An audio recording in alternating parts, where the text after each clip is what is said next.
Hello, welcome to another episode of Leointerviews. Today we have Matt Strong with us. Right on, Leo. Thanks for having me. Yeah, it's nice to meet you. Let's go ahead and get into it. Tell me a little bit about you. Well, I grew up and I still live here in the greater Salt Lake City area. I've always been involved in real estate. I started out as maybe what you'd call a flipper, buying houses that are gross, dilapidated or economically trashed or in distress of some sort. And it's a value add strategy where you remodel them, have a margin in there for profit, sell them and move on to the next one. And then that led me into raising money. And now I still flip houses, but my main business is what I call, and it probably goes by different names, is hard money lending. So I'm actually the bank, call it a private bank, for other people that are fixing and flipping houses. So these transactions all happen really quick. Usually there's a distressed seller, somebody that really needs money.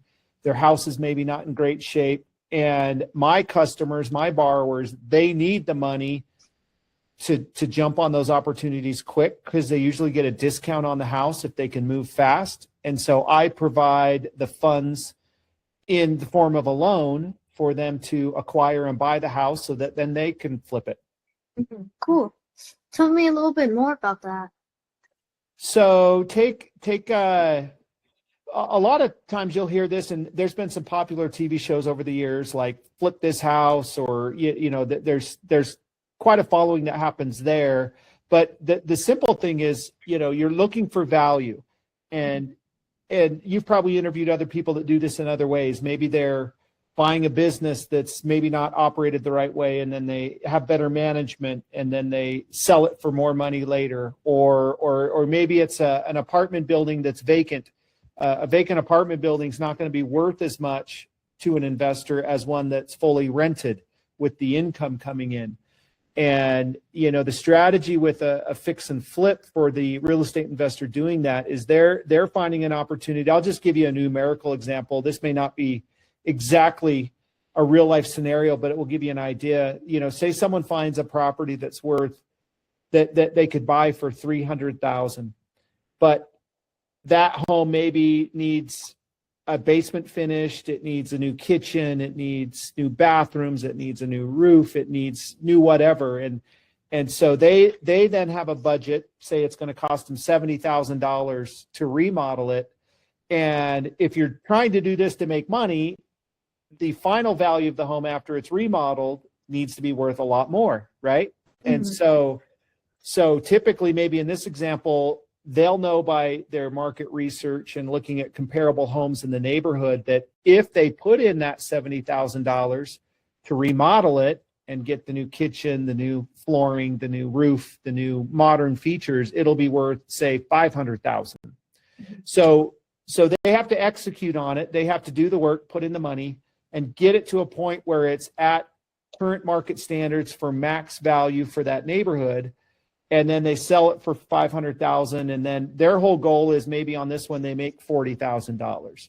So it's a way to invest in short-term real estate projects by adding the value to the property. And when I say the value in this case, it's going to be adding those features, the renovation to take that home that was worth $300,000 and maybe in 4 months it's now worth $500,000.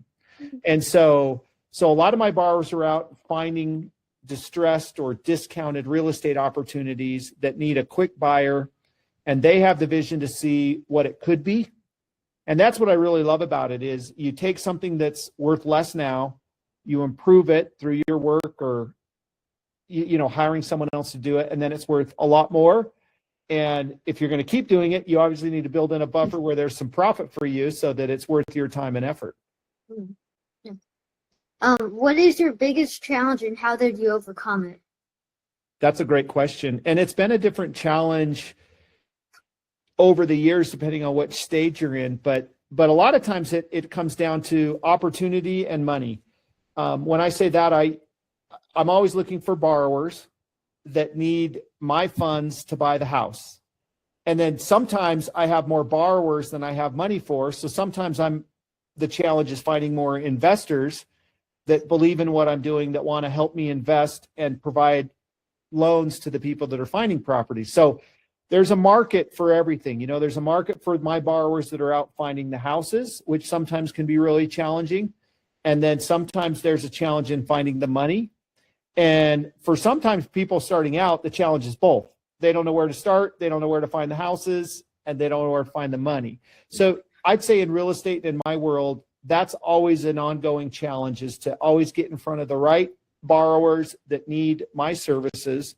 And then also finding the right investors that like the model that I use to invest and you know, create profits for them and myself. So it's resources, it's borrowers and then money. Yeah. I would say that, what is something you are proud of yourself for? You know, I'm proud that I found something that makes sense to me to do, that I like doing, that I can do a lot of, and that benefits a lot of other people. It benefits my investors because I'm giving them really safe opportunities to earn money.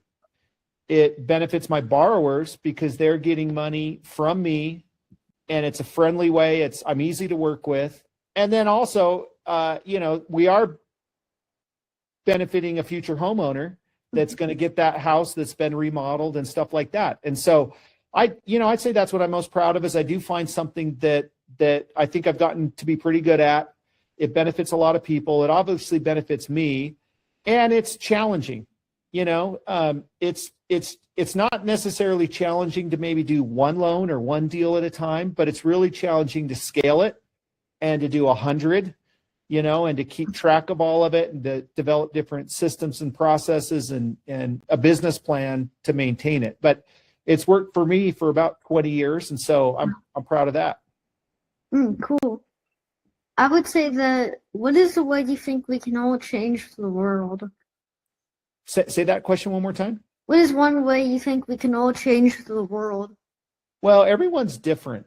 And the way I think we maybe change the world is not all by doing the same thing. You know, like Leo, you have, as a 10-year-old, like, your vision and skill set of doing what you're doing, you're going to benefit the world so much, you know, because you have your own unique way of doing it. But so everybody's skills or their unique ability or the thing that they can add the most value to the world in is maybe the thing that they end up being the best at, or the best at for them, that also brings them or you a lot of joy. But I think fundamentally it's got to come from a way of adding value to who you serve, and doing it moral, ethical, and legal, and finding a way to solve a problem, you know, in a moral, ethical, and legal way. So I guess the way I look at it is, yeah, it's money, it's houses, I'm not curing cancer or, you know, physically saving a lot of people like a fireman or a firefighter, you know, a police officer or something like that. But I'd like to think that I'm changing the world, because people that are successful and have the means to support themselves and provide for themselves and be self-sufficient, that benefits the world, because then they have the ability to help other people, and you're not a drain on the system. So maybe that's one way everybody is just work on your own skills, work on improving yourself, work on improving, you know, have good work ethic, lead from you know, how can I give or add value first, to be a giver, not a taker. And the world, the universe, whatever you want to call it, it really will reward you. If you work hard and you like doing what you're doing and you're good at it, and you try to benefit and really serve the people. And yes, you may charge for it, and that's totally okay, but then you're able to help more people because you can help yourself first, you know, if that maybe makes sense. Yeah, exactly. So I would say, when you're scared, what is something that helps you feel brave again?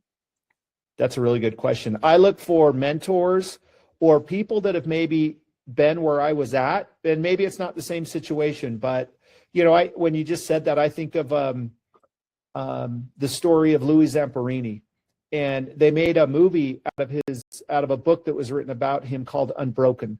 He was captured by the Japanese and stranded on a after his plane was shot down. You'll have to, if you haven't seen the movie, Leo, or if your listeners haven't read the book, it's such a great book. But that's a great example of drawing inspiration, maybe from someone that's been in a way worse spot than you have. You know, he was in camps and a prisoner of war. And he just had, even though it was so hard and he was in the depths of despair and it was very dark for him at times, he found a way to win. And a lot of it's mental. You got to get into a spot where you can believe in yourself, believe that there is a future better than where you're at in the moment, and that, the sun will come up tomorrow. And a lot of times I take inspiration from others, maybe people that have been in the same situation as me, or even if I've never met them. I mean, Louis Zamperini's already passed away, but I go back to stories like that to draw inspiration, have other people lift you up and help you up. And sometimes as hard as it is at times, you just got to keep one step in front of the other. Keep getting up.